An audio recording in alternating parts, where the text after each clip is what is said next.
দেখেন, এটা অনেক এক্সাইটিং ছিল আমাদের জন্য এবং হামজার জন্য।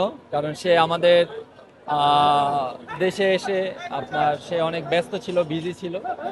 গতকালকে আমাদের সাথে সে অফিসিয়ালি ট্রেনিংয়ে অংশগ্রহণ করে। ডেফিনেটলি এটা ডেফিনেটলি এটা আমাদের জন্য একটা ভালো ব্যাপার এবং ভালো দিক। সে ফিট আছে, আমরাও ফিট আছি। আমার কাছে মনে হয় এটা একটা পজিটিভ ব্যাপার। এখানে অনেক পজিটিভ ব্যাপার আমার কাছে মনে হয় আমরা গ্রহণ করেছি। তো ভাই আরো তিনটা সেশন আছে।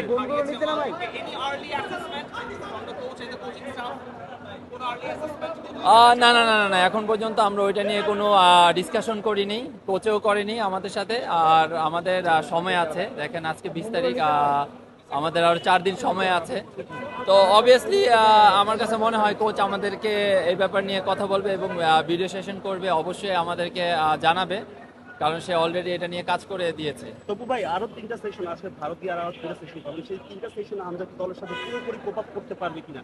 আপনার কি আপনার দেখেন, ট্রেনিং করেছেন, এই ধারণাটা কি বলেন? আমার কাছে মনে হয় সে দেখেন খেলার মাঝে আছে এবং খেলতেছে, রেগুলার খেলতেছে।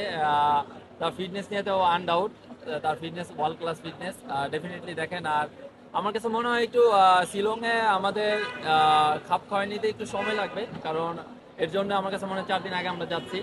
তো আশা করি সেই জায়গায় যে আমাদের ফাইনাল যেই ট্রেনিং সেশনগুলো আছে সেখানে আমাদের খাপ খাওয়াইতে হবে অ্যাজ সুন অ্যাজ পসিবল। তাহলে আমার কাছে মনে হয় যে আমাদের সবার দেখেন, এটা কিন্তু আমাদের দেশের এবং আমাদের খুবই খুবই ইম্পর্টেন্ট ম্যাচ। সেখানে আমরা যত তাড়াতাড়ি আমাদেরকে তৈরি করে নিতে পারবো, আমার কাছে মনে হয় সেখানে যে আমাদের জন্য ভালো হবে এবং দেশের জন্য ভালো হবে। অবশ্যই কম্পিটিশন আর হেলদি অবশ্যই হবে, কারণ আপনি যত একটা একটা পজিশনে যত প্লেয়ার থাকবে, ওই প্লেয়ারের কম্পিটিশনটা তত ভালো হবে। এটা আমি মনে করি একটা পজিটিভ সাইন টিমের জন্য। আমি মনে করি এটা প্রতিটা আহ, কি বলে পজিশনে কম্পিটিশন থাকা উচিত। এটা টিমের বেটারমেন্টের জন্য আমি মনে করি ভালো। সোহেল ভাই ড্রেসিং রুমে কালকে হামজার সাথে ড্রেসিং রুম শেয়ার করেছে প্রথমবার। কি কথা হলো? কি কথা হলো এবং এনভায়রনমেন্টটা কেমন ছিল? আগের থেকে নিশ্চয়ই বেটার কিংবা জয়ফুল ছিল। আসলে ভিন্ন কি ছিল আর কি? ড্রেসিং রুমের এনভায়রনমেন্ট অবশ্যই ভালো ছিল, কারণ আপনি একটু আগেই বললাম যে ও আমাদের সাথে খুব ইজিলি মানিয়ে নিতে পারছে, যেটা একটা টিমের জন্য আমি মনে করি একটা পজিটিভ সাইন। আর নর্মালি ও অনেকদিন মানে কখনো বাংলাদেশে আসেনি বা বাংলাদেশ হয়ে খেলেনি। সো আমি মনে করি ভালো একটা টিম বন্ডিং হিসেবে আমরা ভালো কিছু করতে পারবো। টিম ম্যান আপনি কি বলতেছেন? অবশ্যই দেখেন, ও এত বড় টপ প্লেয়ার, ওর মধ্যে ওই জিনিসটা নাই যে ও একটা বড় লেভেলে খেলে দেন আমাদের সাথে খেলতেছে। ওর মধ্যেই এই জিনিসটা কাজ করতেছে না যে আমাদেরকে ইগনোর করবে বা ওরকম। তো আমি মনে করি ও খুব একটা ভালো মনের মানুষ, যেটা আমি মনে করি আসলে একটা প্রত্যেকটা মানুষের থাকা উচিত। বারবার বলছেন হামজা চৌধুরী আপনাদের সাথে মানিয়ে নিচ্ছিল।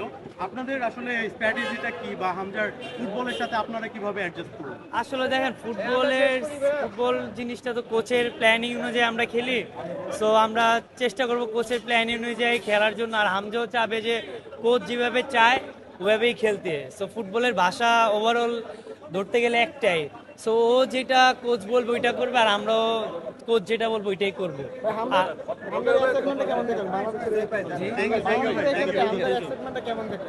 দেখেন, হামজা বাংলাদেশে আসছে, এটা বাংলাদেশের ফুটবলের জন্য খুবই একটা পজিটিভ সাইন। দেশের ফুটবলের যে একটা নতুন করে একটা জাগরণ সৃষ্টি হয়েছে, যেটা হামজা চৌধুরী আসার পর, এটা আমি মনে করি এটা ফুটবলের ফিউচারের জন্য ভালো। কারণ ওকে দেখে বা আরো যারা সামনের দিকে ফুটবল খেলবে, তাই আমি মনে করি বাংলাদেশের ফিউচার অনেক ভালো। হামজা চৌধুরীকে দেখে বাংলাদেশের অনেক প্লেয়াররাই উৎসাহ পাবে যে সামনে যেন ফুটবল খেলতে আসছে এরকম।